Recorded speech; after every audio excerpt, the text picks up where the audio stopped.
Bueno, buenas tardes a todos. Acá estamos retomando este formato de clase presencial por la virtualidad. Y bueno, vamos a retomar un poquito la perspectiva de análisis del tipo real de la superficie, siguiendo un poco la propuesta que les hice la clase anterior.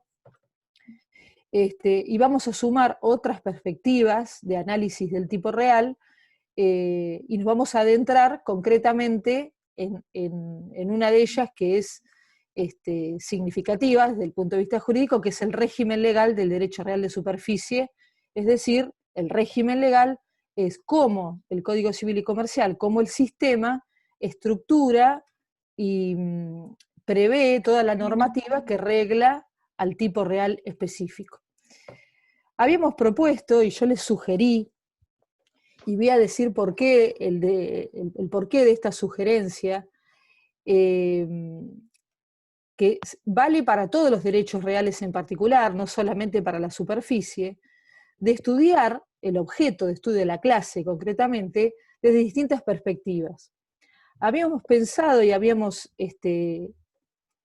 enfocado en la clase anterior el derecho real de superficie desde una perspectiva etimológica, es decir, que estuviese circunscripta al término por el cual el derecho ha designado a este tipo real, superficie.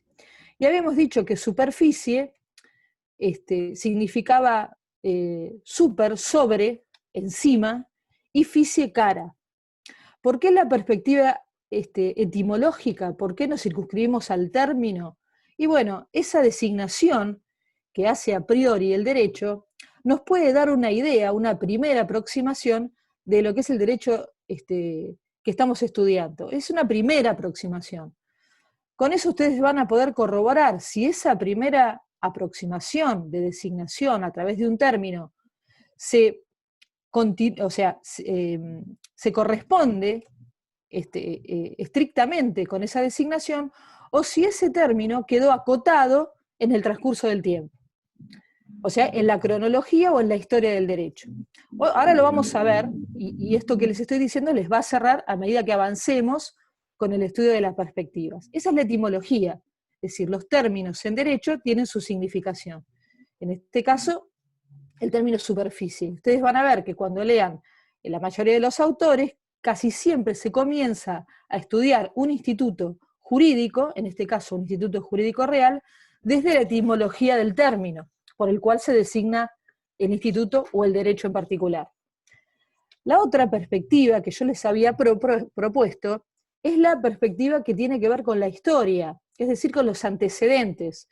Y dentro de los antecedentes habíamos hecho en la clase anterior alusión a toda la cronología del derecho real de superficie, que tiene su antecedente en el derecho romano, es decir, es una institución netamente romanista, de raigambre romana, y habíamos visto cómo el sistema, o sea, habíamos visto la perspectiva, histórica en los antecedentes, cómo ese derecho había sido recepcionado en Roma, cómo había surgido, estoy haciendo un punteo de lo que vimos para poder entramar con lo que vamos a ver hoy, cómo ese derecho había surgido en el ámbito de lo que era el ager publicus o el derecho público, cómo ese derecho había, a través de lo que se llamaban las concesiones, por el cual los municipios daban en concesión territorios que habían sido logrados por el espíritu conquistador del pueblo romano, se entregaban a particulares a cambio de lo que se llamaba el pago de un canon o solario. O sea, nace lo que era el derecho público, luego se va ampliando en la esfera del derecho privado. Obviamente los romanos eran prácticos, no hacían distinciones en este sentido, pero lo que sí trabajaban sobre la practicidad, sobre lo fáctico. Entonces fueron ampliando el derecho real de superficie. El derecho real de superficie se propaga en la Edad Media, y bueno, de alguna manera ingresa a algunas legislaciones en particular. A grandes rasgos, para no detenernos en este punto, vimos que en la Edad Media se consolida la utilización de la superficie y de la enfiteusis. ¿Y qué ocurre con los códigos? Hacemos un salto en el tiempo bastante importante. ¿Qué ocurre con los códigos del siglo XIX? Los códigos del siglo XIX, que eran los códigos decimonónicos, los van a encontrar así en los textos, que se corresponden con ese siglo, en general rechazan la figura. Esto ocurre con el código francés, esto ya lo vimos, con el código civil de Vélez-Sarsfield. También ocurrió con su antecedente o su fuente, que fue el Esbozo de Freitas, hasta que, de alguna manera, los códigos del siglo XX sí empiezan a receptar la figura. ¿Qué pasa con nuestro Código Civil de Vélez-Sarsfield? Yo ahí les dejé un artículo en el campus virtual para que ustedes puedan ver y visualizar todo esto que estamos hablando, que ustedes lo puedan confrontar cuando estudien el tema. ¿Cuál fue el tratamiento que le dio Vélez-Sarsfield al derecho real de superficie y qué es lo que ocurrió en el siglo XX? Surgió una ley que incorporó el derecho real de superficie en una versión reduccionista, es decir, una visión restringida, circunscripta al derecho de superficie forestal. ¿Qué hizo Vélez? Bueno, Vélez desecha la figura. Los fundamentos por el cual desecha la figura los pueden encontrar en la nota al artículo 2503, que el otro día con Alicia habíamos comenzado a leer. La nota es extensa, por eso voy a omitir en la clase que la tengamos que leer, pero desecha la figura. Solamente les voy a dar dos razones. Una razón por la cual desecha la figura es porque Vélez entendía que podría generar entre el titular de dominio y el titular del derecho real de superficie conflictos entre ellos. Y otra razón por la cual la desecha es porque, bueno, había alguna reminiscencia de este derecho en la Edad Media, pero fundamentalmente su arraigo al concepto y al esquema de dominio que ustedes ya conocen, ahora vamos a ver por qué, le impedía el reconocimiento del derecho. Y no solamente lo hace en la nota al artículo 2503, sino que expresamente manifiesta su posicionamiento contrario a esta institución en el artículo 2614 del Código Derogado. Es decir, el posicionamiento es contundente. Lo hace a través de la nota y lo hace a través del texto de la ley expresamente. ¿Qué pasó con cómo evoluciona desde una perspectiva legislativa? Es decir, hasta ahora hablamos de los antecedentes de la historia, y qué ocurrió desde una perspectiva legislativa con el derecho real de superficie. Bueno, Vélez-Sarsfield lo desecha, pero en el año 2001, a raíz de la labor de la doctrina en jornadas de derecho civil, concretamente en las jornadas de Corrientes, en congresos de la materia, en muchos códigos del siglo XX del derecho comparado que admitieron la recepción de la figura, empezó a generarse todo un movimiento tendiente a que la figura sea recepcionada a nivel legislativo. Lo hizo desde un punto de vista reduccionista a través de una ley. La ley es la 25.509 del año 2001, ¿sí?, que introduce la figura de la superficie forestal. Esto que estoy diciendo, esta cronología, la van a encontrar en los materiales que acompañé en la unidad 12 del campus virtual. Es decir, hay material de antecedentes, hay material de la vigencia del derecho durante Vélez-Sarsfield, y hay material también en relación a el código actual y el sistema actual del Código Civil. O sea, toda esta cronología ustedes la pueden confrontar. La finalidad de la clase es una finalidad de guía, ¿sí?, de guía y de orden. ¿Por qué ¿por qué hago hincapié en esto? Porque si ustedes omiten estas perspectivas, aclaro que podríamos sumar otra, es decir, podríamos sumarle a la etimológica, a la histórica, a la legislativa, podríamos sumar otras perspectivas. Por ejemplo, una podría ser cómo se ve el derecho de superficie en el derecho comparado. Esa sería otra perspectiva. Otra perspectiva podría ser la que les propuse a través de un artículo que les envié ayer por WhatsApp, que es la perspectiva práctica, es decir, ver cuáles son las posibilidades concretas que el derecho real de superficie tiene en la práctica. ¿Me siguen hasta ahí? Y lo hicimos a través de un medio, es decir, no lo hicimos a través de una lectura de un artículo de doctrina.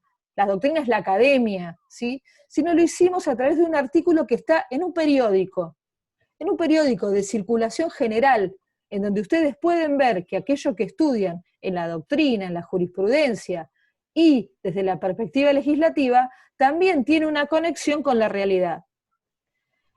El derecho real de superficie surge por una necesidad, y de alguna manera, y así surgió en el siglo XXI, por necesidades. ¿De qué tipo? ¿Qué tipo de necesidades? Bueno, habitacionales, de inversión. Cuando decimos habitacionales lo decimos como necesidades sociales, como necesidades de inversión, porque de alguna manera permite que pueda adquirir un derecho real aquel que no tiene medios para adquirir el terreno o el inmueble o el bien raíz determinado. Permite esa suerte de desdoblamiento o de coexistencia del derecho. Entonces ustedes ven, y esto es lo que a mí me interesa que hagan, o sea, es una sugerencia, cada cual tiene el derecho a utilizar la metodología que considere que le es mejor, pero ver el objeto de estudio y ver el derecho real de superficie desde tantas miradas nos da juego, nos da posibilidad, y nos da posibilidad de que solamente de aprobar el examen, nos da posibilidad de comprensión del Instituto Jurídico Real en particular, y nos da la posibilidad de desarrollar el pensamiento crítico, porque es lo que a ustedes les va a permitir confrontar este instituto o el que estudien con otros. ¿Entienden lo que les quiero decir? Si ustedes tienen la visión reduccionista de ver solo los artículos de código, pueden surgir preguntas confusas. Por ejemplo, confundir, y esto una estudiante hizo una pregunta en la clase anterior, pero de ningún modo lo digo por eso, porque todavía quizás en la cronología de estudio de ustedes no llegaron, pero confundir el derecho de superficie con el uso, cuando tienen estructuras, modalidades, límites diferentes, es decir, son tipos reales o matrices diferentes. ¿Me comprenden? Entonces, todo eso que está en torno a la figura jurídico real, toda esa historia, toda esa etimología, que vamos a ver cómo incide, que ya superficie no es solamente sobre encima de la superficie, sino que esa etimología quedó acotada o corta, porque la superficie implica algo mayor que eso. Toda esa perspectiva, todos esos antecedentes legislativos, inciden de alguna manera, están entramados, están conectados, y nos dan una radiografía del derecho, no solo en su manifestación legislativa, es decir, no solo en el texto de la ley, sino en lo que hace al fondo del derecho. ¿Comprenden por qué la propuesta? Y yo les hago la sugerencia de que de esta visión la sigan para todos los derechos reales, en particular que van a estudiar y que están estudiando en este segundo bimestre.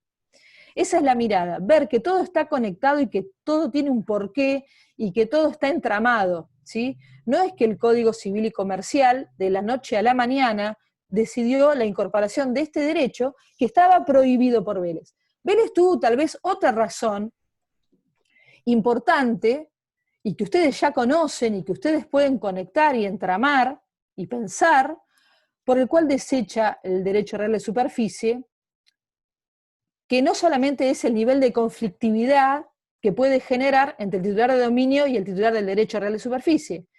Tiene que ver con la construcción o el esquema de dominio, ¿me siguen?, que tenía Vélez en cuanto a que el código de Vélez-Sarsfield se denominó, desde el punto de vista histórico, como un código colonizador, es decir, un código que pretendía atraer la inmigración, ¿sí? Entonces, el andamiaje sobre el cual se construye el derecho real el sistema del Código de Vélez, es un andamiaje donde tenemos un dominio sólido, ¿sí? ¿Por qué? Porque era sólido, estructurado, de manera tal que ofrezca garantías a aquellos que querían inmigrar, atraer la inmigración.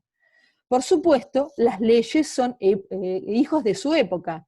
Las leyes son hijas de su época y el Código Civil de Vélez-Sarsfield del siglo XIX, 1869-70, fue hijo de esa época, de ese código colonizador. Por eso se habla de el liberalismo imperante en la época, pero por supuesto que eran las ideas liberales imperantes en la época, pero está otro factor, en donde la construcción de la figura del dominio fue sólida, fue un esquema sólido. Ahora vamos a ver las particularidades que eso trae. Entonces, conocer todas esas perspectivas nos llevan a tener una visión más acabada y que nos demuestran que el derecho real de superficie no es tan superficial como su nombre indica, sino que es un derecho real que tiene un nivel de complejidad. Es complejo, ¿sí? No solamente es complejo, es decir, no es que sea difícil, no es que sea inabordable. Lo que va a hacer la clase es tratar de que ustedes puedan abordar al derecho sin dificultad. Siempre también estando abiertos los otros canales, foros, que ayer les mandé un mensaje, correos electrónicos, o todo lo que haya para que puedan preguntar grupal o individualmente, más allá de la clase de repaso que siempre hace el titular. Esos canales los dejamos abiertos, siempre. Por eso la clase los pretende ayudar para que ustedes se sumerjan, y valga la metáfora, y se sumerjan en el derecho y no se queden en la superficie del derecho, ¿sí? Y así con todos los otros. ¿Por qué hay que aclarar algunas cuestiones? Bueno, porque más allá de que esa ley de superficie forestal se introdujo, esa ley de superficie forestal modificó la enunciación del artículo 2503 que hacía el Código de Vélez, es decir, pasa a ser un derecho real más, porque esa ley fue una ley complementaria a las disposiciones del Código Civil, es decir, engrosa la nómina de los derechos, engrosa el numerus clausus. Esa ley, que fue una ley del año 2001, ¿sí? Ya siglo XXI, fíjense, siglo XIX el Código de Vélez, recién en el siglo XXI reaparece la figura, fue una ley acotada, reduccionista, circunscripta a la superficie forestal. Y fue una ley que además se hizo en el marco de otra ley, que era una ley, no recuerdo el nombre exactamente, pero la podemos buscar o se los puedo enviar, la numeración de la ley, que era una ley de inversiones de bosques cultivados. Es decir, se hizo circunscripta a la industria de la pasta de papel, o sea, tenía que ver con los cultivos de bosques vinculados con la elaboración a la producción de pasta de papel. Es decir, acotada esa visión a esa ley en particular en el marco de otra ley, ¿sí? Pero bueno, un derecho real que estaba expresamente prohibido en el sistema del Código derogado, tiene ingreso a partir de una ley. Recuerden siempre que cuando hablamos de numerus clausus, hablamos de lo que se llama taxatividad legal, es decir, que esa enunciación que prevé el Código Civil puede engrosarse o puede aumentarse siempre a través de una ley. La ley de superficie forestal fue esa taxatividad legal, es decir, son taxativos, la enunciación que hace el código es taxativa, pero es legal, porque el ingreso, ¿sí? El ingreso siempre es a través de una ley. La superficie reducida a la forestación se introdujo con esa ley. Luego de esta ley, del año 2001, Por supuesto que la labor de la doctrina siguió insistiendo en las ventajas que tenía la figura jurídico-real de la superficie como herramienta de inversión, como herramienta de inversión económica, como herramienta de poder alcanzar fines sociales, como es el déficit habitacional y demás. Es decir, una herramienta interesante desde el punto de vista jurídico. Esa visión y los proyectos de unificación anteriores al Código Civil, concretamente el proyecto del 87, del 93, del 98, preveían y alentaban que esta figura sea definitivamente incorporada en su visión ampliada, es decir, no limitada solamente a la superficie forestal, sino que también se previera en relación a las construcciones, a las plantaciones y, bueno, a la forestación o a la siembra, que es lo que está actualmente vigente.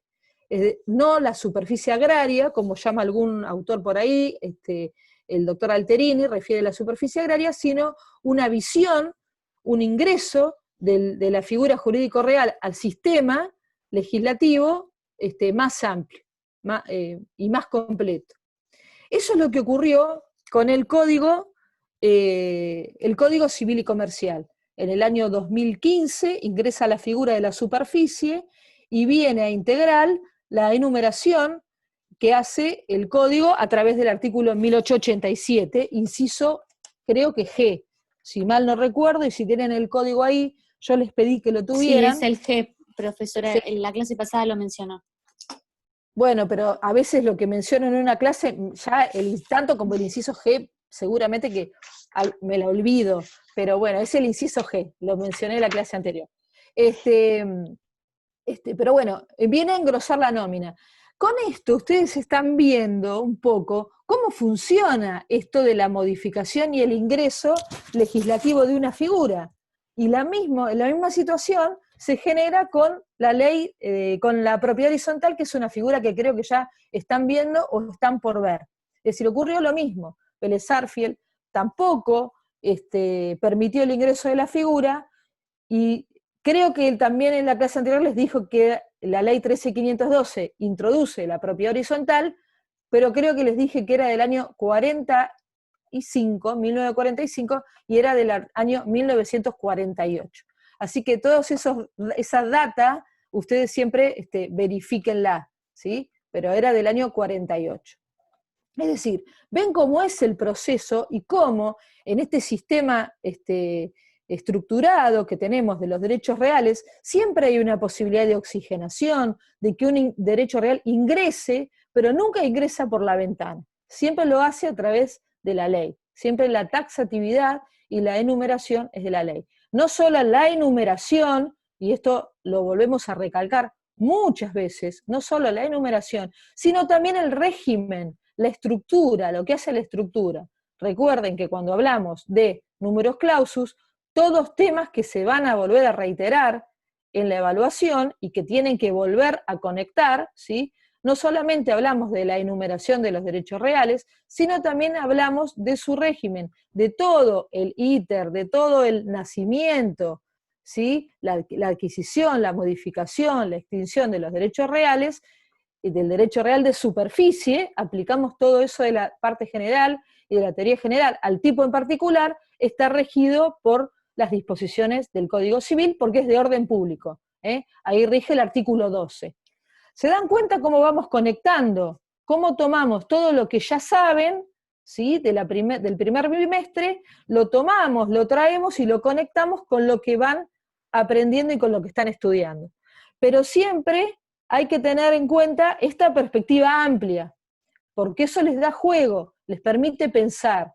Y esa es la idea, no retener contenidos, sino pensar los contenidos. La memoria después va haciendo sus propias conexiones en la mente, pero nos va quedando lo esencial, hasta que vaya alguien al estudio a verlos y puedan tener que volver a estudiar en profundidad un derecho real en particular. Pero la idea es que conecten, la idea eso es lo que se evalúa, que puedan pensar.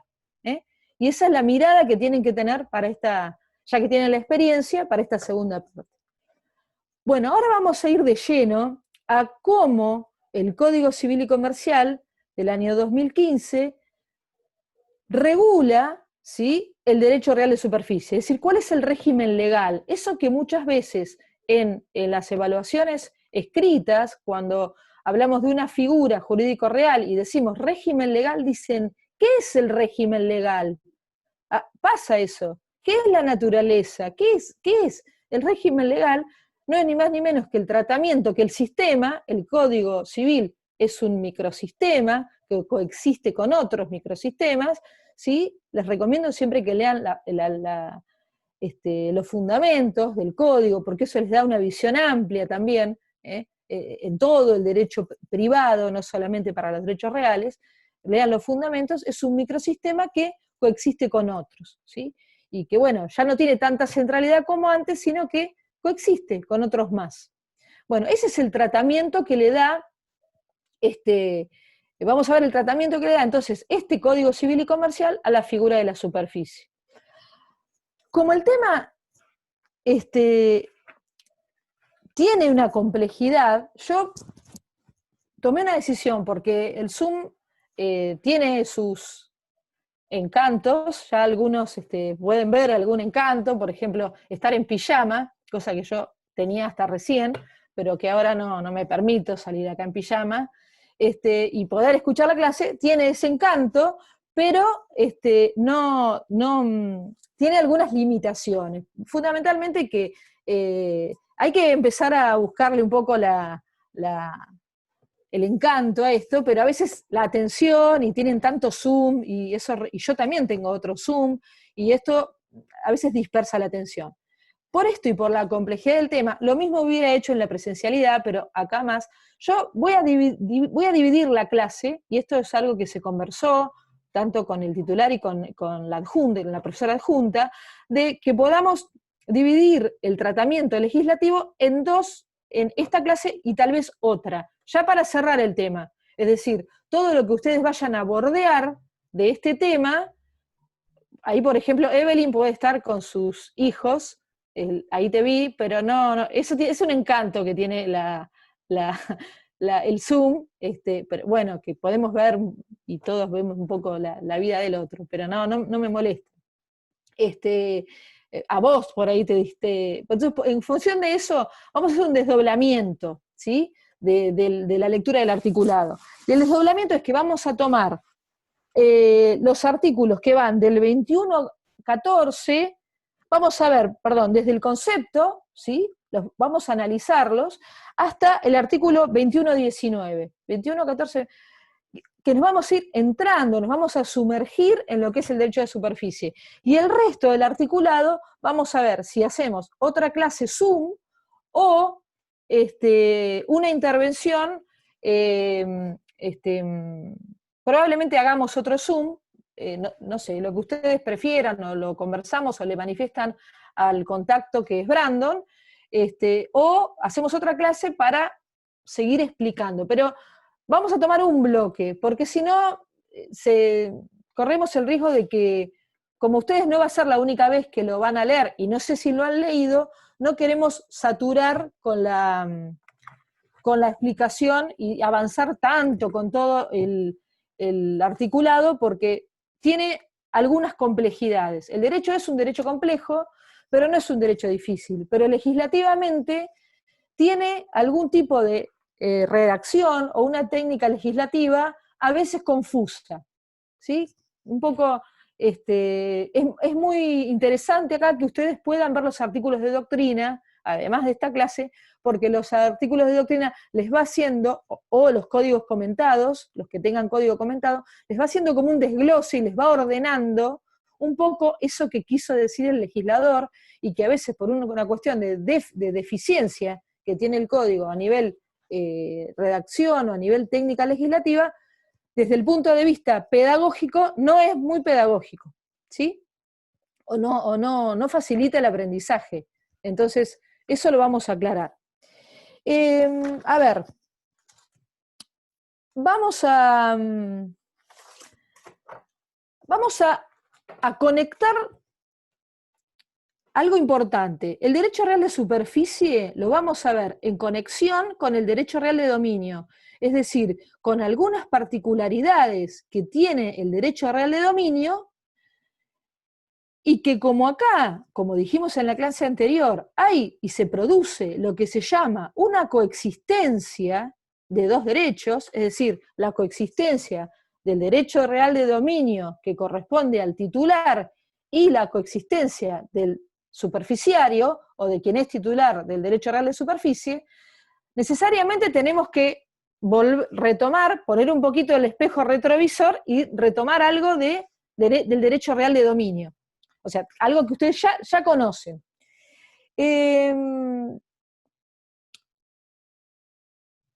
Esto que ya conocen tiene que ver con un principio que ustedes vieron cuando vieron la figura jurídico real del dominio, que es el principio de extensión del dominio.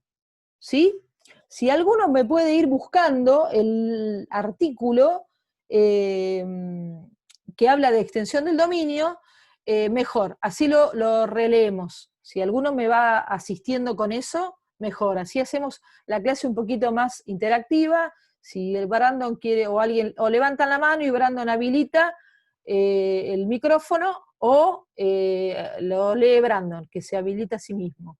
Pero bueno, el Sí, principio de igual se extensión del dominio. pueden desmutear cuando quieran, están libres, ¿Alguien lo digamos. quiere leer? Yo lo A estaba ver, buscando, no sé qué número es. Valeria, ¿estás ahí? Valeria. Profesora, Tomatis. ¿puede ser que se extienda al espacio aéreo y al subsuelo? Sí, está muy bien. Esa es la explicación. Los romanos decían que el derecho real de dominio, esto no se lo van a olvidar, se extiende desde el cielo, desde la superficie hasta el cielo, ¿sí? Hasta el cielo y hasta el infierno, o sea, sobre el subsuelo, ¿sí? Era una expresión romana, por supuesto metafórica, pero lo que quería significar esa expresión de raigambre romana era la extensión o lo que se llama principio de verticalidad del dominio, ¿sí? Hasta el cielo y hasta el infierno, el subsuelo, verticalidad, en líneas verticales, ¿sí? ¿Alguien lo tiene ahí a la extensión del dominio, el artículo de extensión del dominio? Acá lo tengo yo. ¿Quién es, Pedro? Sí, ¿cómo le va? Buenas tardes, Artículo Pedro. A ver. 1945. Sí, a ver, léelo. El dominio de una cosa comprende los objetos que forman un todo con ella o sus accesorios. El dominio de una cosa mueble se extiende al subsuelo y al espacio aéreo en la medida que su aprovechamiento sea posible, excepto lo dispuesto por normas especiales. Todas las construcciones, siembras o plantaciones existentes en un inmueble pertenecen a su dueño, excepto lo dispuesto respecto de los derechos de propiedad horizontal y superficie. Y también se presume que estas construcciones, siembras y plantaciones las hizo el dueño del inmueble si no se prueba lo contrario. Bien, vamos por parte. Este artículo, la consecuencia lógica y la consecuencia legislativa de este artículo es que el titular de dominio es propietario de todo o sea, por el principio de verticalidad y de extensión del dominio, por recordar, volver a leer, Pedro, por favor, todo lo que tiene que ver con los accesorios. Lo que forma un todo con ella dice, o son sus accesorios. Sí. ¿Pertenecen a quién? Por una regla lógica y por el esquema que prevé el código en relación al dominio, pertenecen a su propietario. Lo que ocurre con el derecho real de superficie, es que el derecho real de superficie viene en cierta forma a quebrantar ese esquema. ¿Por qué? Porque va a ocurrir que el titular del derecho real de superficie va a ser titular de aquello que esté sembrado, plantado o edificado, construido, y se va a quebrantar esa regla de que todo lo construido, plantado, sembrado pertenece, ¿sí?, en función de la aplicación del principio relativo al derecho de dominio, a su propietario. Hay un quebrantamiento del régimen. porque se va a dar una coexistencia. Algún estudiante, creo, la clase anterior, preguntó si había un supuesto desmembramiento, y ahora sí, y yo les dije, en la clase próxima lo vamos a corroborar, ahora sí decimos que es una especie de desmembramiento del dominio, ¿sí? Y es, en ese sentido, paradigmático el desmembramiento, porque ahora vamos al régimen, a la regulación que hace el Código Civil y Comercial, por el artículo 21.14, inferimos que de la letra de la ley, el derecho real de superficie es un derecho real, temporario, ahora lo vamos a ir analizando. Estoy leyendo el artículo 21.14 para que me puedan seguir, que se constituye sobre un inmueble ajena y que otorga a su titular la facultad de use, goce y disposición material y jurídica del derecho de plantar, forestar o construir, ¿sí? O sobre lo plantado, forestado o construido en el terreno, el vuelo o el subsuelo. Ahora lo vamos a explicar, no se vayan del Zoom, ¿sí? Porque es bastante complejo. Es decir, ven que hay un quebrantamiento a ese principio general, a ese esquema del dominio, en donde vamos a tener la coexistencia de otra titularidad en paralelo a la titularidad de dominio. Esa regla, ese esquema del dominio se ve quebrantado. Ese principio de verticalidad que prevé el código en cuanto al dominio, que todo lo que está en la superficie, en el subsuelo o en el espacio aéreo, pertenece al propietario o al titular de dominio, salvo, y esto acá sí ya lo conocen también de la primera parte, salvo las restricciones o los límites que existen o la vigencia de leyes especiales. Ahí habíamos visto, cuando vimos límites al dominio, las disposiciones del Código Aeronáutico, del Código de Minería, vieron lo que ocurre, por ejemplo, en relación a los minerales. ¿Recuerdan esto? ¿Me siguen? ¿Están en línea o les es ajeno lo que estoy diciendo? Sí. Háganme un dedo así, ahí la veo a Anabela. Gracias, Anabela. Claro, porque por ahí yo estoy hablando y los pierdo. O sea, creo que estamos hablando el mismo idioma porque estos son contenidos que ustedes ya conocen. O sea, que el titular de dominio, piensen ustedes, son dueños de un terreno, son titulares de dominio de un terreno, y todo lo que está sobre la superficie, plantado, un árbol, una siembra, todo lo que está en el espacio aéreo, les pertenece, todo lo que está en el subsuelo también, salvo los límites o las limitaciones que surgen, los límites técnicamente, precisamente son los límites, que surgen de otras leyes especiales. Y por ejemplo, si encontramos minerales, ustedes el Código de Minería seguramente han tenido poco contacto, pero ustedes van a encontrar por ahí que los textos y la doctrina les especifica el artículo del Código de Minería en donde el titular de dominio es propietario solamente de los minerales hasta el 3er grado, es decir, todos los materiales que sirven para la construcción. Hay grados de minerales establecidos en el Código de Minería y el titular de dominio solo es propietario de lo que se encuentra en el subsuelo hasta el 3er grado. Si encontramos restos de un dinosaurio, por ejemplo, los restos paleontológicos, ocurre acá en el contexto de la ciudad de Mar del Plata, no ha sido raro, en la zona de acantilados, si encontramos yacimientos paleontológicos en el subsuelo de nuestro espacio o de nuestra titularidad de dominio, nuestro dominio, ¿eso a quién va a pertenecer? Al Estado. Bien, eso tendría que haber sido un coro ahí. Bueno, sí, pertenecen al Estado, es decir, ahí todo lo que tiene que ver con los yacimientos paleontológicos son propiedad del Estado. Es decir, ven cómo todo esto ocurre. Ahora el derecho real de superficie, que es el tema que nos trata, viene a quebrantar todo esto que estamos diciendo porque tenemos esa coexistencia que se da. Vamos a analizar hice como un raconto de todo lo que les quería decir. Vamos a analizar el artículo 21.14 y vamos a hacer un análisis sistemático de la figura del derecho real de superficie.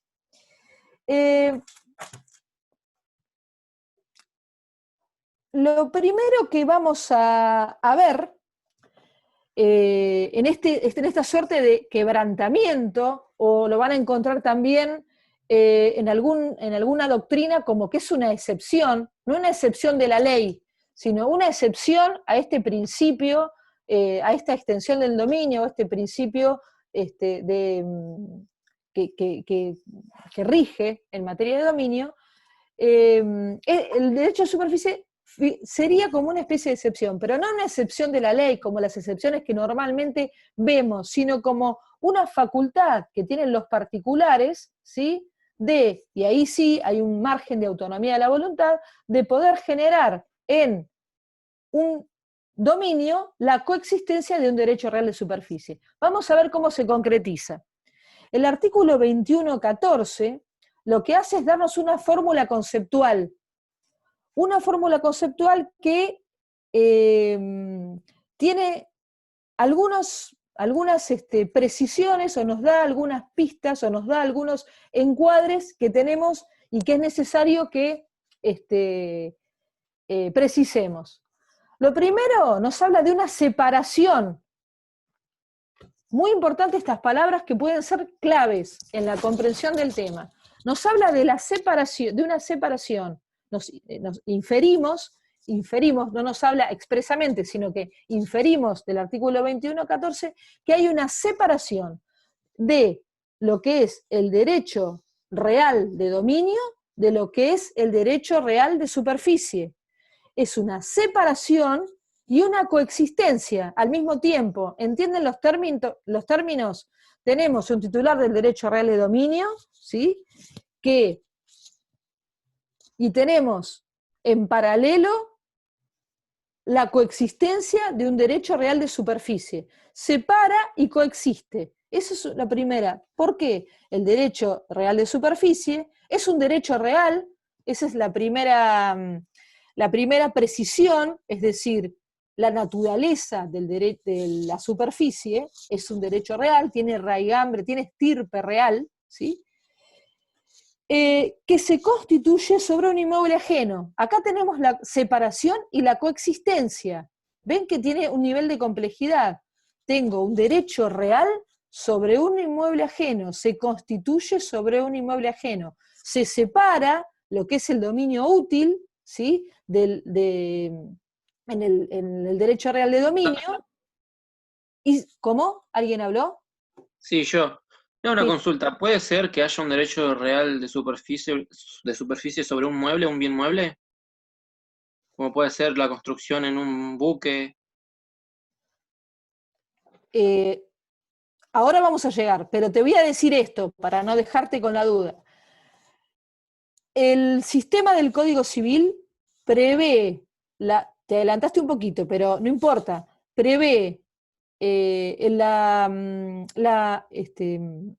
aplicación o la figura del derecho de superficie solo para bienes raíces, ¿sí? Solo para bienes inmuebles. No obstante, en la doctrina hay algún sector o alguna opinión que podría hablar de que el derecho real de superficie se podría aplicar sobre bienes muebles, pero no es lo que legisla el Código Civil nuestro. ¿Qué pasa? Esto lo quiero aclarar. ¿Quién preguntó esto? ¿Néstor? Sí, yo, doctora. Néstor, nuestro sistema no lo prevé solo para bienes raíces, ¿sí? Fíjate que precisamente, y esto sí yo lo aclaro para todos, y en la lectura del 21.14, les habla de bien inmueble, ¿sí? Les habla de bien inmueble, es el derecho real que se constituye sobre un inmueble ajeno, o sea, está circunscripto a los bienes raíces. Hay un sector de la doctrina que sostiene que podría ser ínfimo o minoritario sobre bienes muebles.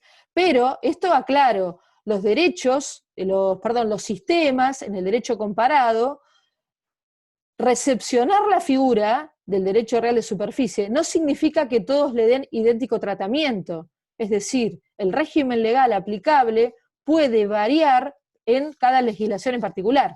¿Me siguen? El nuestro no, está circunscripto a bienes raíces, a bienes inmuebles, y eso surge del mismo 2114. ¿Sí, Néstor? Sí, doctora, excelente. Bien. Bueno, seguimos. Y ahora vamos a ver, tenemos esa coexistencia, esa separación y esa coexistencia, ¿sí? Derecho real de dominio y superficie. Ahora, vamos a ver, y que se constituye, por esa coexistencia, es porque justamente se constituye sobre inmueble ajeno. Vamos a ver en qué consiste este derecho real de superficie, y vamos a ir adentrándonos a lo que el Código Civil y Comercial denomina como modalidades. Pero que tenemos algunas cuestiones con la técnica legislativa del Código, pero que la doctrina ha entendido, o un sector de la doctrina, concretamente en la visión de Jorge Alterini y de otro amplio sector de la doctrina, que la denominación modalidades a la que se refiere el artículo 2115 del Código Civil y Comercial es una denominación equívoca, es decir, no debió haber dicho modalidades, sino que debió haber dicho planos o clases, porque hablar de modalidades en derecho nos sugiere hablar de las modalidades de los actos jurídicos, del plazo, de la condición, ¿sí? Entonces, del cargo, es decir, es una denominación desde el punto de vista de la técnica legislativa deficitaria, la del 2115, nombrarlo como modalidades. Debe haber dicho clases. Vamos a ver cuáles son estos planos o clases a los que se refiere el artículo 2114. ¿Estamos ahí? Bueno, el primer derecho, o la primer modalidad, o la primer, no derecho, sino la primera modalidad que contempla el derecho modalidad siguiendo el código, pero plano, o frente, o clase, como le quieran llamar, busquen sinónimos, que prevé es que el derecho real de superficie otorga a su titular, y acá vamos a hacer mucha precisión con los términos, otorga a su titular la facultad de uso, goce y disposición material y jurídica, estoy leyendo el código, del derecho de plantar, forestar o construir. Es decir, el derecho a, esa es la primera modalidad, según el Código Civil, y frente o clase o plano, según la doctrina, que es más, ese es el primer plano. Tiene dos planos, ¿sí? Algunos autores dicen que es un derecho real bifronte, tiene dos planos, dos frentes, dos dimensiones. Una es el derecho que tiene el titular del derecho real de superficie a plantar, construir o forestar en un inmueble ajeno. La palabra clave dentro de la norma del 2114 es el derecho a. El derecho a. ¿Sí? Esa es un frente, una dimensión. Del texto de la ley, ustedes van a ver que el texto de la ley es como que la técnica no es poco feliz, digamos, pero eso es un frente. El otro frente, o la otra clase, o el otro plano, por eso se dice bifronte, que tiene el derecho real de superficie, es el derecho que tiene su titular sobre lo plantado, forestado o construido, ¿sí? ¿Me siguen? Uno es el derecho a plantar, sembrar, construir o edificar, o forestar, ¿sí? El derecho a, ahora lo vamos a ver porque voy a utilizar un recurso por acá para tratar de aclararles esto, el derecho a, y otro es el derecho sobre lo efectivamente plantado, construido edificado o sembrado. ¿Qué nos está queriendo? Son los dos frentes. Miren, voy a utilizar una hoja para explicarles esto. No, me falta el pizarrón, pero creo que voy a poder, lo estoy dibujando, derecho a y el derecho sobre. A ver si me siguen ahí. Voy a tratar de explicar, ¿qué es esto? Van a decir. Bueno, no se vayan, no me dejen sola. ¿Qué implica esto? Son dos frentes, el derecho a, ¿sí? El derecho a construir, plantar o sembrar, y fíjense que hay flechas. Esto significa dinamismo, hay movimiento, yo tengo derecho a. Y otra cosa es el derecho sobre lo construido, plantado, forestado. Es decir, el derecho a y el dinamismo es hasta que yo lo concreto, ¿sí?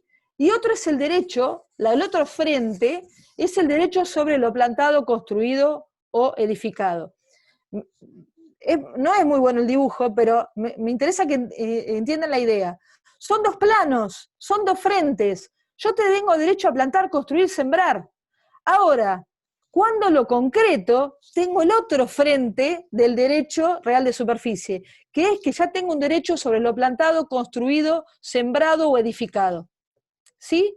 Se concretiza, es dinámico. Y ese es el dinamismo que tiene el derecho real. Así lo tienen que estudiar y así tienen que repasarlo, porque lo van a comprender, si no lo estudian de memoria, del 21-14, y van a desistir del estudio, se van porque a veces no es claro, algo que es sencillo no es claro. Es decir, esos son los dos frentes. Anabela. Sí, Anabela, acá.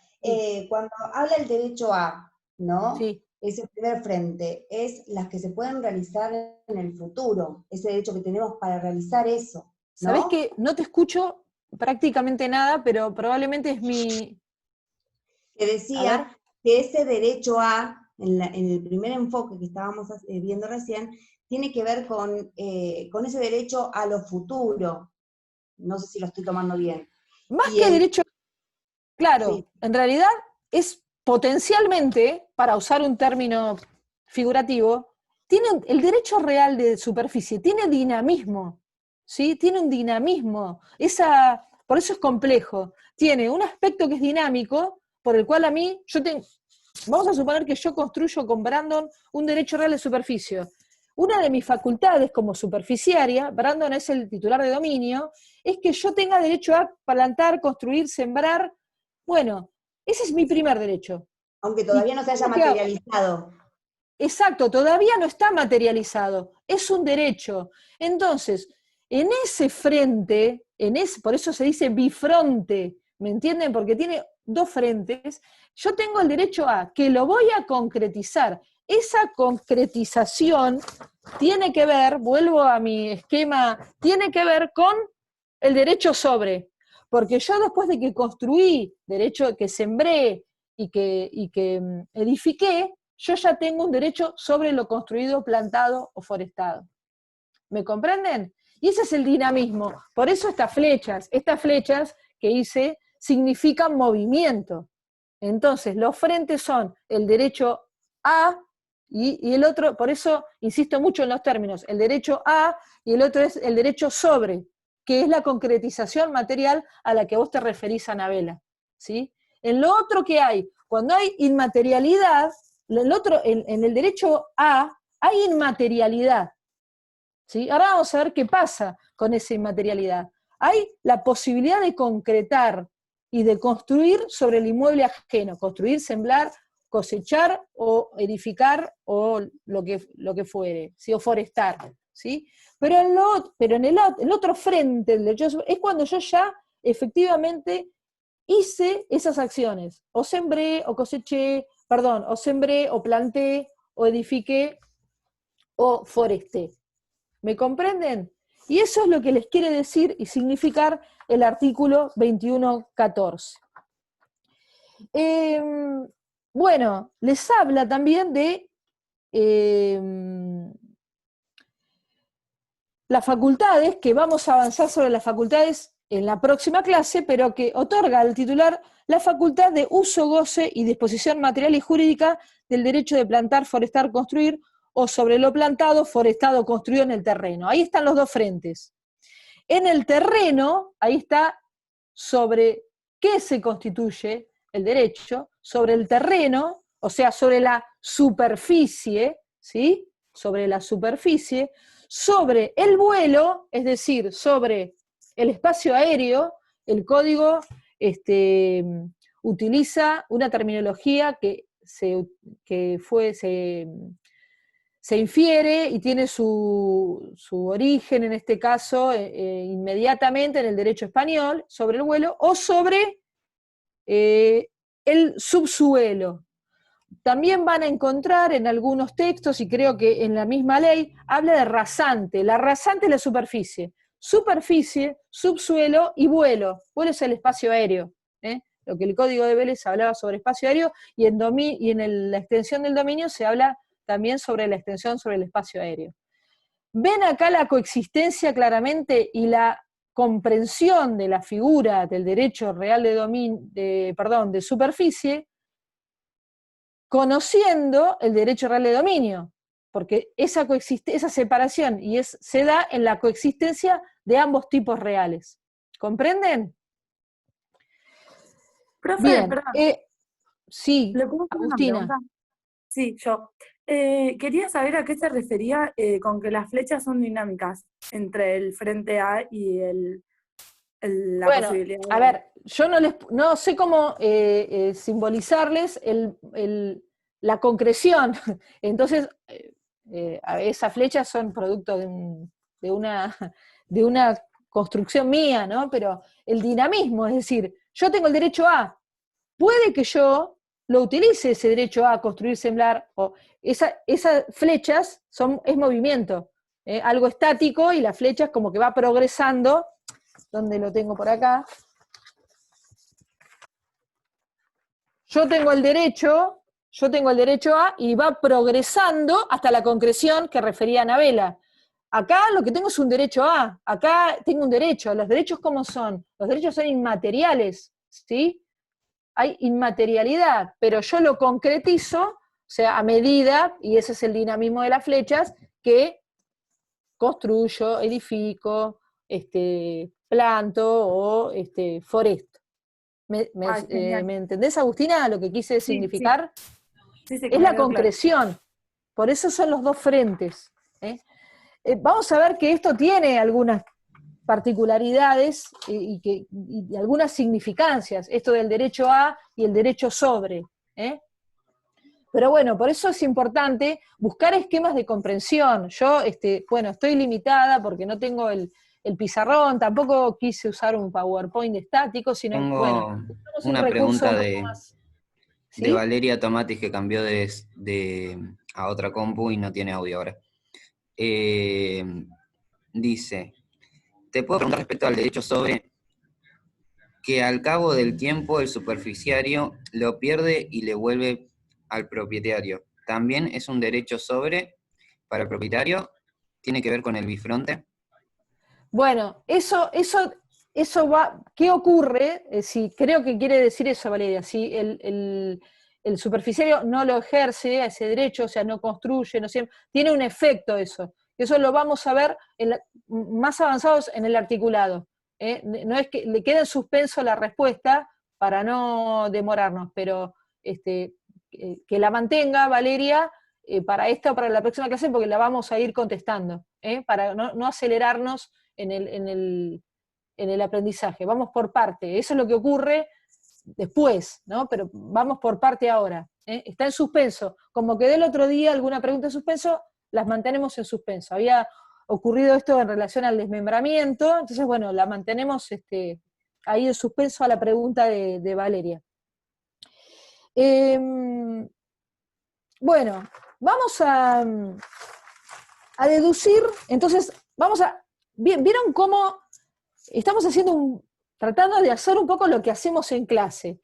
requiere un proceso más lento a veces, ¿sí? Es decir, porque vamos como desentrañando un poco el artículo de código y no vamos avanzando vertiginosamente sobre los artículos de código, porque si avanzamos vertiginosamente sobre el artículo, nos puede dar la idea de que el tema lo conocemos, pero la idea es que cuando ustedes, y esto siempre es la dinámica que utilizo en el marco de la clase, la idea es, mi función es ayudarlos a que ustedes comprendan, a darles herramientas de comprensión. Y esto requiere que después ustedes vuelvan sobre el artículo. Cuando vamos desentrañando, vamos más lento, pero cuando ustedes van al artículo, van recordando el marco de la clase, y además lo van completando con el estudio de la teoría, ¿sí?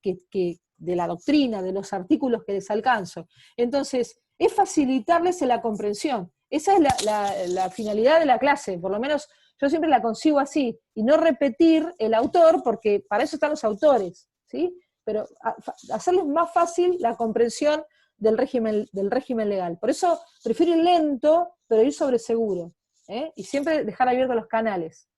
Siempre utilizo esa modalidad en el espacio de la presencialidad, bueno, acá con algunas limitaciones, pero tratamos de reproducir esa metodología.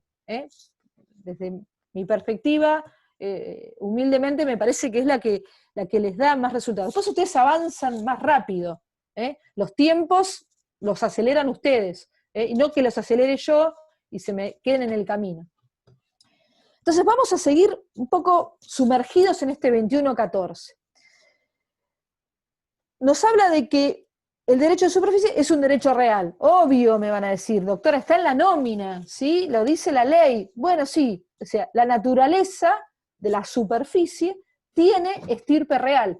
No todos los sistemas le conceden estirpe real, o pueden no concederle estirpe real a la superficie. El nuestro sí, está en la nómina o en la enumeración del 1887, inciso G, pero además acá lo reitera, tiene estirpe real, pertenece a la familia de los derechos reales, ¿sí? Es autónomo, es un derecho real autónomo, también esto lo deducimos del 1887, inciso G, ¿sí? Es decir, tiene autonomía, más allá de la coexistencia, ¿sí? Que tiene con el derecho real de dominio y con esa particularidad o esa complejidad, es un derecho que tiene autonomía. Es un derecho principal, cuando se les preguntaban la clasificación de los derechos reales, allá por la unidad 1, ¿sí? Y además está en el 1888-89, creo que lo ubican por ahí, la clasificación de los derechos reales es uno de los derechos principales. 1888-89, creo que es el 89. Es transmisible, la superficie es un derecho transmisible porque rige el principio de la transmisibilidad de los derechos que también vimos en la unidad 1, ¿sí? Rige ese principio general. Es susceptible de ser transmitido. Después vamos a ver cómo y qué ocurre y demás. Pero en principio decimos eso. Y es un derecho temporario, y esto sí también surge de la misma letra del artículo 21.14, cuando les dice que es temporario. El carácter de la temporalidad, o el carácter temporario del derecho real, es una característica de nuestro sistema, ya que otros sistemas en el derecho comparado lo han regulado como un derecho perpetuo, ¿sí? Incluso algunos han previsto tiempos mayores a los que nuestro sistema prevé. Vamos a ver cuando habla de plazos, ¿sí? El artículo 21.17, ahora vamos a leerlo, les habla de plazos máximos, ¿sí? Es decir, tiende a fenecer el derecho, no a la continuidad o a la perpetuidad, tiene un tiempo. Aclaro que la ley de superficie forestal preveía un tiempo que eran los 50 años, ¿sí? Ahora tenemos un tiempo mayor que ahora lo vamos a ver. Son 50 años para lo que es la siembra, la plantación, se los voy adelantando, la siembra, la plantación o la forestación, y 70 años para las construcciones. Es el tiempo de duración del derecho. Y son plazos o tiempos máximos, es decir, que no pueden las partes, en ejercicio de su autonomía, el ejercicio de autonomía de la voluntad, prever términos menores. Pero esos son precios máximos, es decir, precios máximos, estoy atravesada por la economía, plazos máximos. Plazos máximos, los particulares pueden prever otros menores. Y ahí ven ustedes cómo hay esa porción de autonomía dentro de lo que es el régimen de los derechos reales. ¿Vieron cuando veían el orden público, el artículo 12, si bien impera el orden público, si bien campea el orden público, el artículo 12, que tanto hemos mencionado en el primer bimestre? Bueno, ahí hay escasos márgenes de autonomía. En la superficie, justamente, es una de las figuras jurídicos reales donde hay grandes márgenes de autonomía, donde los particulares pueden pactar plazos, modificar, tienen mayor soltura, no están tan encorsetados en cuanto al orden público. Sigue imperando el orden público. Esto que antes no lo comprendían cuando veíamos allá por la unidad 1 orden público, y hablábamos, por ejemplo, de la superficie, ustedes lo anotaban como un ejemplo, pero en realidad no lo podían comprender. No lo podían comprender porque no habían llegado a esta etapa, ¿sí?, que están llegando ahora. Hoy ya pueden hablar de que si bien impera el orden público, en la figura jurídico real de la superficie, los plazos son plazos máximos, y las partes en ejercicio de la autonomía podrían plantear términos menores. ¿Sí? ¿Vieron cómo todo está entramado y cómo todo se une y cómo todo lo que saben, lo que tienen que traer es lo que saben de la primera parte? Porque eso van haciendo que no solamente acumulen conocimientos, sino que la idea es que ustedes conecten conocimientos. Y esa conexión está en la mente, porque todo lo que estudiaron les sirve, no está archivado. Y lo tenemos que traer a esta segunda parte. Y ese es el desafío nuestro como docentes, y es el desafío de ustedes como estudiantes, para que los conocimientos se conecten y fluyan. Eso es lo que pasa en relación a la figura. La figura es una figura temporaria, como dice el 21.14, y está sujeto a una duración. Es decir, tiene un destino, y el destino es durar cierto tiempo. No perpetuarse en el tiempo, sino durar cierto tiempo. Por ejemplo, otros sistemas, como les dije, por ejemplo, en Holanda y en Portugal, los derechos son perpetuos. Y hay algunas legislaciones que ponen un plazo, ni 70 ni 50, sino 100 años. Y ahí ven cómo se recepta la figura, pero el régimen legal va variando según los países, ¿sí? Según los sistemas nacionales en particular. Bueno, vamos a ver, en este artículo 21.14 seguimos sumergidos con la superficie. En el artículo 21.14 nos habla de la constitución, de cómo se constituye o dónde se constituye. Bueno, se constituye, como dice el artículo 21.14, sobre un inmueble ajeno. ¿Sí? Sobre un inmueble ajeno. Y un inmueble ajeno determinado, ¿sí?, es decir, que recae sobre partes materiales. Partes materiales.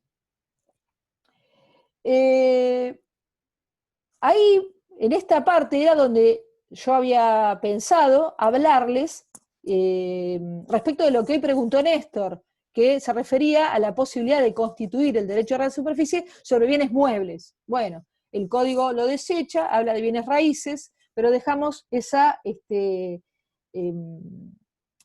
posibilidad para la opinión de algún sector de la doctrina en otros sistemas, o queda ahí, por lo menos. Además que todo está sujeto a evolución, porque en principio los muebles, los que pueden trasladarse, no podrían ser objetos de derecho de superficie, pero no sabemos si esto podría tener en algún momento algún tipo de evolución.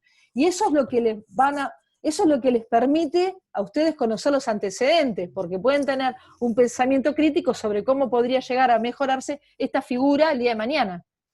Si ustedes no saben la historia del derecho, del tipo real, los antecedentes, y saben la ley, no saben de dónde viene. Es como que quedaría desmadrado este derecho si no está visto desde la perspectiva histórica y de sus antecedentes. Pero bueno, esa es la respuesta, estaba prevista para este momento para la pregunta de Néstor.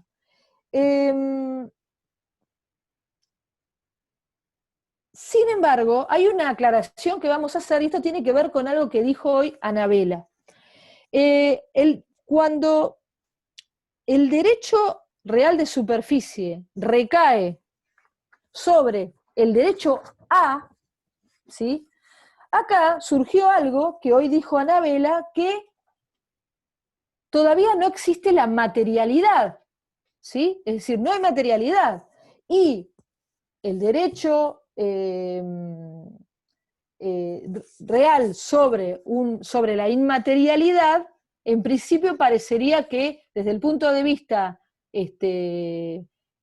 jurídico sería de difícil aplicación práctica. Bueno, ¿cuál es la interpretación, la recta interpretación del 2114?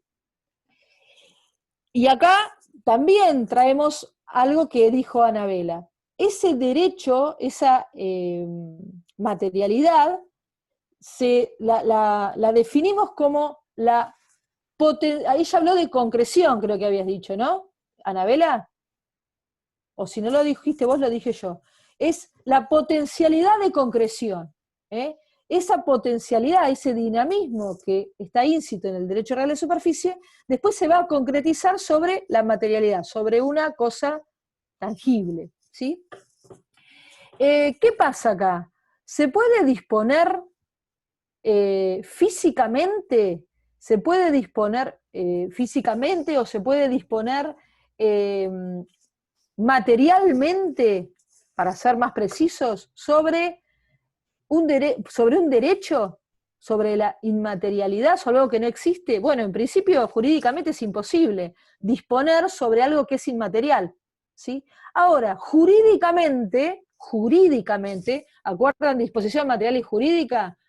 Ahí Anabela asiente, y creo que Pamela también, sería posible, es decir, disponer jurídicamente sobre el derecho a plantar, forestar o construir en esa faceta es posible. Entonces podría enajenarse, podría grabarse, vamos a avanzar con esto en la próxima clase, está habilitada esa posibilidad, la disposición jurídica. Podría cederse, entiendo que también, podría cederse esa posibilidad. Si yo no construí, no sembré, no concreticé ese derecho, en principio entiendo que no habría obstáculos para que pudiera cederse ese derecho en esa faceta a construir, plantar o sembrar. Anabela, sí.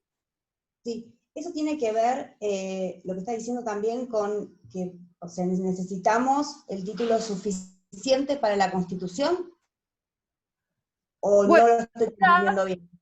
En realidad, el derecho real de superficie es un derecho que se ejerce por la posesión, ¿sí? Sí, está vinculado, es un derecho por la posesión, se va a aplicar, va a emerger de nuevo acá la teoría del título y el modo, ¿sí? Por eso con ese título suficiente, con ese título suficiente podemos hacer disposición jurídica de un derecho que todavía no esté materializado. Exacto. Bien. Sí. Porque los alcances de este derecho van a constar, por supuesto, como dice el 2114, infine, o sea, la última parte, es a lo que vos te estás refiriendo, es a que, según dice modalidades de ejercicio, pero en realidad, repito, no son modalidades, sino son clases, ¿sí? O frentes de ejercicio y plazo de duración establecidos en el título suficiente para su constitución y dentro de lo previsto en este título. Es decir, está vinculado con eso. No, de nada. Importante para el tiempo, no sé cuánto vamos de tiempo, porque yo me extiendo, si no se aburren, seguimos un poco más, porque es mucho lo que hay que ver, pero bueno, cuando dicen basta, lo volvemos a retomar. 1 hora y 20 más o menos. Llevamos, ¿y cuánto tiempo tenemos? Hasta y media me dijeron que lo teníamos disponible, así que... Bueno, no importa, vamos a ir. ¿Entienden cuál es la metodología que yo les voy proponiendo en la clase? Me parece que eso es lo que les resulta tienen que volver sobre el estudio del derecho, pero ya con esta primera aproximación y este primer panorama. Después van a surgir preguntas, seguramente. A ver, vamos a aclarar, bueno, las modalidades del artículo, lo que hace a las modalidades, o a los planos, o a las clases, o a la variedad, estas dos posibilidades que vimos, es o significan ni más ni menos que el alcance del derecho real de superficie. Es el alcance que tiene. ¿Cuál es el alcance? Ese alcance, esa la determinación del alcance, lo determinan las partes. Es lo que se conoce, y van a encontrar por ahí en los artículos de doctrina, como lo que se llama la vis expansiva, ¿sí?, del derecho real de superficie. La posibilidad de expandirse, esa posibilidad de ser un derecho expansivo, de elegir una modalidad u otra, de constreñirse o de ensancharse o de ampliarse, se llama la vis expansiva del derecho real de superficie. Y esa posibilidad, de ese dinamismo que tiene el derecho, es fundamental y es paradigmático el rol que tiene acá la autonomía de la voluntad creadora de las partes. Siempre dentro de la estructura. Es decir, ¿qué significa siempre dentro de la estructura? Estamos en la primera parte, los contenidos de la teoría general. Siempre dentro de, como dice el artículo 21.14, infine, de lo previsto en este título y las leyes especiales. Siempre dentro de la estructura hay un margen, en este caso bastante importante, en la autonomía de la voluntad. Tal es así que la doctrina ha entendido que muchas veces hay una gran preponderancia de las normas reglamentarias por sobre las estatutarias en lo que hace a este tipo real. ¿Se acuerdan cuando vimos normas reglamentarias y estatutarias? Bueno, hay una gran impronta o el derecho real de superficie está permeado por lo que serían la posibilidad de que las partes puedan componer o puedan elegir qué clase, qué alcance le quieren dar al derecho real de superficie. Bueno, a ver, ¿qué más? Porque como para hacer como un cierre. Doctora. Importante esto. A ver, Alicia. Sí, en cuanto al objeto, hay una diferencia, ¿no? ¿Tiene que ver el derecho a y el derecho sobre en cuanto al objeto del derecho real de superficie? Sí, en realidad el derecho, cuando hablamos de derecho a, es decir, cuando tenemos un derecho real sobre cosa ajena, ¿sí? El derecho a importa el ejercicio de un derecho real sobre cosa ajena. Y el derecho sobre lo plantado, construido o edificado es propio. Es lo que se llama técnicamente propiedad superficiaria. Eso es la propiedad superficiaria. Y es un derecho real, y es un derecho real sobre cosa propia. Ese es sobre cosa propia. Derecho es sobre. Yo tengo cuando derecho hay alguna a, plantación. Y por eso piénsenlo y analícenlo. Yo tengo derecho a construir, sembrar, plantar o edificar. Tengo un derecho a hacer todo eso, y ahí es muy importante el juego de los verbos. Entonces tengo derecho a hacer todo eso sobre una cosa ajena. Se los dice el mismo artículo. Eso es lo que no entendí. Eso es lo que me costaba entender. Ahora lo entendí.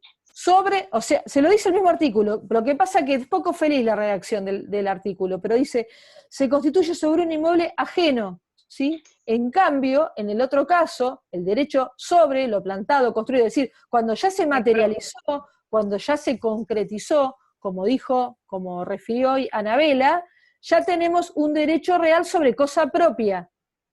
¿Ven cómo no es difícil, es complejo? Y bueno, no nos ayuda por ahí. Claro, perdón. Eso quiere decir que al momento. ¿Quién está hablando? ¿Franco Retrivi? No. ¿Quién es? ¿Abril? Profe, Perdón, doctora, no sé si me corta a mí. Ahí está. Galván. Pamela Pamela, Galván. hola Pamela, sí, ¿cómo estás? Sí, ¿cómo le va, doctora? No, la consulta era entonces que cuando se materializa, cuando el hecho se realiza, o sea, cuando yo hago No es, posesión a de ver, eso. Pamela, mira, precisemos Sí. mucho la terminología, porque esto muy precisos con la terminología, no es memoria, es precisión. No es cuando el hecho sino cuando yo ejerzo el derecho, mirá que cómo cambia, el derecho a plantar, ¿sí? Esto te lo corrijo, ya sé que todavía no profundizaste en el derecho, pero acordate, cuando yo ejerzo el derecho a, y ahora sí, Pamela, a ver. Exacto, cuando yo ejerzo el derecho a, ya pasa a ser derecho sobre cosa propia, a eso me refiero. Y se constituye lo que se llama la propiedad superficiaria, ¿sí? Son los Paso a dos ser frentes dueño que de tiene. lo construido, o de lo sembrado, o de lo de... Ahí no es derecho a, fíjese los verbos, sembrar, construir, plantar, sino es derecho sobre lo ya concretizado, construido, plantado, edificado, ¿sí? Y fíjense, Bien. fíjense o los sea, verbos. se pasa de lo que es la propiedad sobre, creo que lo había leído, propiedad superficiaria y lo contrario era propiedad sobre el terreno o algo así. O sea, la segunda sería cuando yo tengo derecho a, que Claro, después pasa a una cosa es propiedad el derecho a, donde yo tengo derecho a que, a ver, más allá de lo que leen, utilicen el pensamiento que es nuestro mejor aliado. Una cosa es lo que yo tengo el derecho a, y el derecho a qué tengo. O sea, y ahora voy con algo que les dejé y que les subí al campus. Una cosa es yo tener derecho ¿a qué? A plantar, a sembrar, a construir, a edificar, ¿sí? Derecho ¿a qué? A hacer todo eso, ¿sí? Preguntémonos, utilicemos la pregunta para el aprendizaje. ¿Y eso dónde lo voy a construir? En inmueble ajeno, como dice el 2114.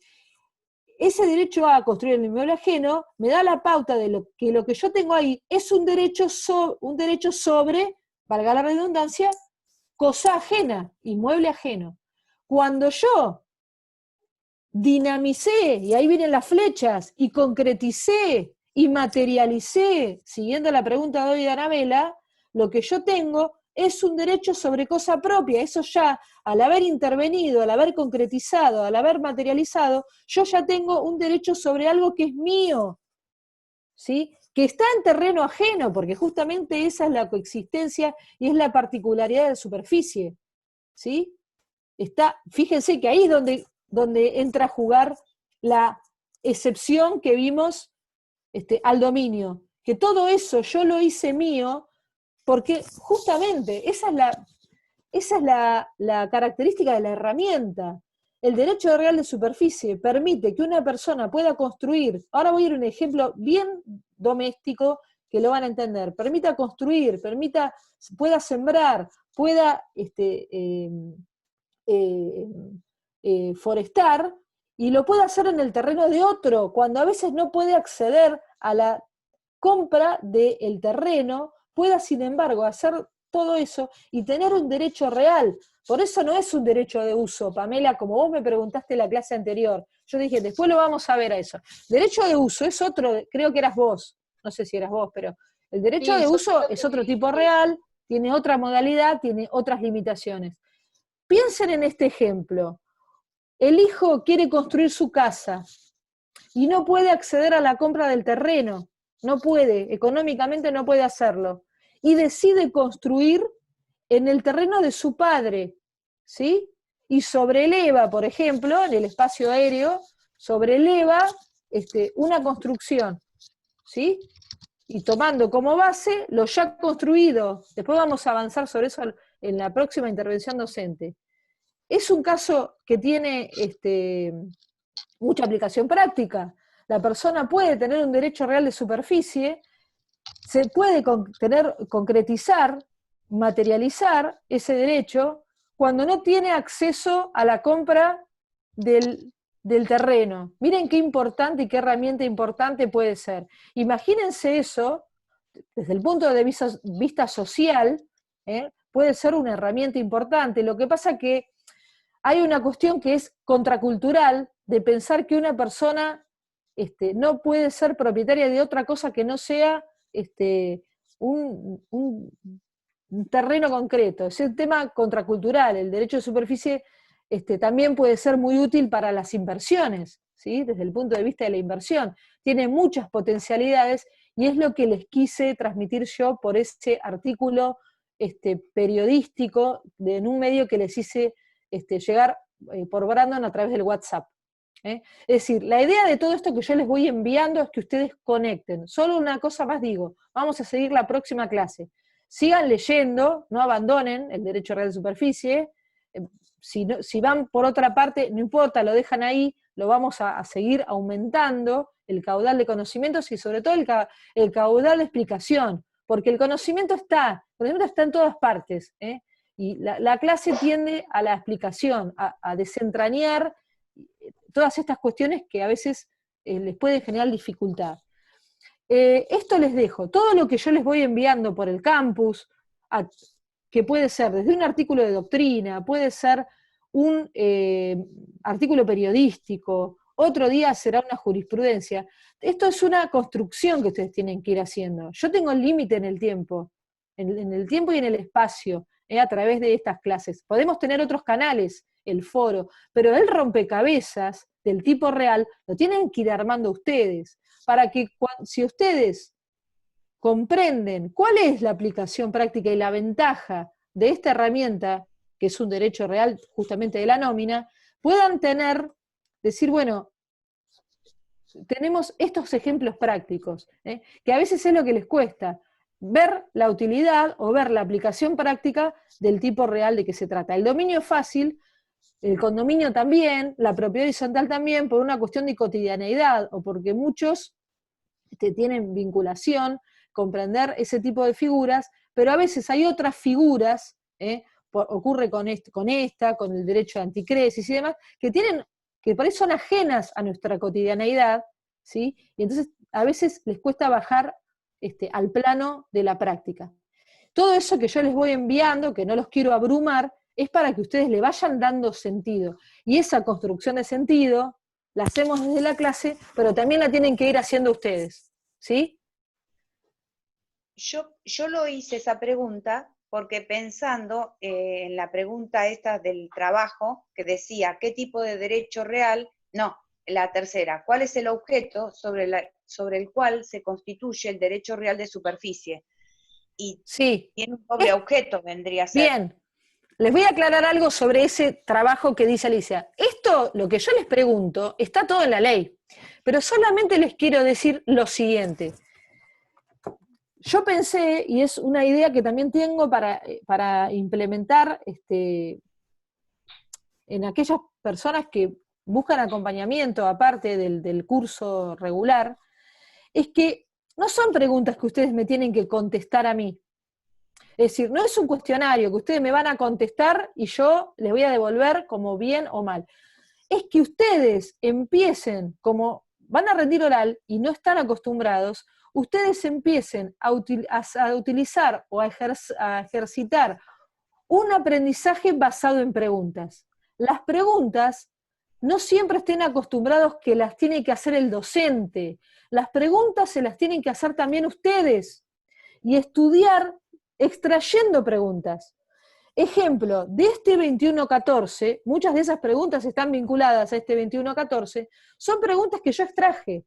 Si ustedes estudian el artículo haciéndose preguntas, cuando vayan a la modalidad escrita o a la modalidad oral, la evaluación se basa en preguntas, pero es mucho más fácil contestar esas preguntas en la evaluación cuando el aprendizaje estuvo basado en las preguntas.